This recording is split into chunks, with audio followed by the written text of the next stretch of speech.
अगर मैं कहूं कि आज इंटरनेट ने सबसे ज्यादा जॉन एलिया को गलत समझा है तो ये बात बिल्कुल भी गलत नहीं होगी। जॉन एलिया को हमने एक उदास आशिक, शराबी और हारा हुआ शायर समझा, जबकि मेरे हिसाब से ये कहानी इससे कहीं ज्यादा पेचीदा है। वो उत्तर प्रदेश के अमरोहा में पैदा हुए, जहाँ किताबें जीवन का हिस्सा थीं। घर में शायरी थी, फलसफा था, तारीखें थीं, बहसें थीं और इन सब के बीच एक ज़हीन लड़का बड़ा हो रहा था। सन 1947 में जब मुल्क के 2 टुकड़े हुए तो इस ज़हीन शायर ने उस तकसीम के दर्द को 10 सालों तक अपनी ही मिट्टी में सहा। वो अपनी मिट्टी से उखड़ना नहीं चाहता था, लेकिन साल 1957 में हिजरत का वो जहर उसे पीना ही पड़ा। मुल्क, शहर और एक गहरी मोहब्बत सब पीछे छूट गया और वो शायर पाकिस्तान चला गया। वहाँ जाकर उन्होंने एक आम इंसान की तरह जिंदगी जीना शुरू किया। उर्दू डिक्शनरी बोर्ड में एक माकूल स्कॉलर की तरह नौकरी की और पाकिस्तान की मशहूर लेखिका जाहिदा हिना के साथ शादी की। लेकिन जॉन अपनी जिंदगी में इतना ज्यादा उलझे हुए थे कि वे चाहते थे कि उनकी पत्नी सिर्फ उनके घर और बच्चों की देखभाल करे। लेकिन जाहिर है कि स्वयं एक माकूल लेखिका के लिए इस तरह की सोच के साथ जीना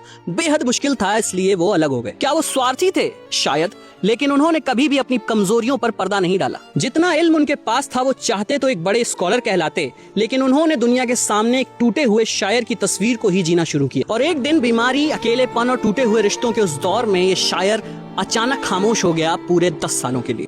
आखिर क्यों? शायद सामाजिक ढांचे, इंसानी रिश्तों के दोगलेपन और दुनिया की खोखली हमदर्दी को इतना गहराई से समझ लिया होगा कि अपने ही वजूद से उकता गया होगा। और फिर जब वो इस लंबी खामोशी से बाहर निकला, वो एक माकूल अदाकार बन चुका था। दुनिया ने समझा कि वो पागल हो गया है, पर शायद उसने तय कर लिया था कि इस दुनिया में सचमुच पागल हो जाने से बेहतर है पागल समझा जाना, और हम उसके उस किरदार को ही सच मान बैठे।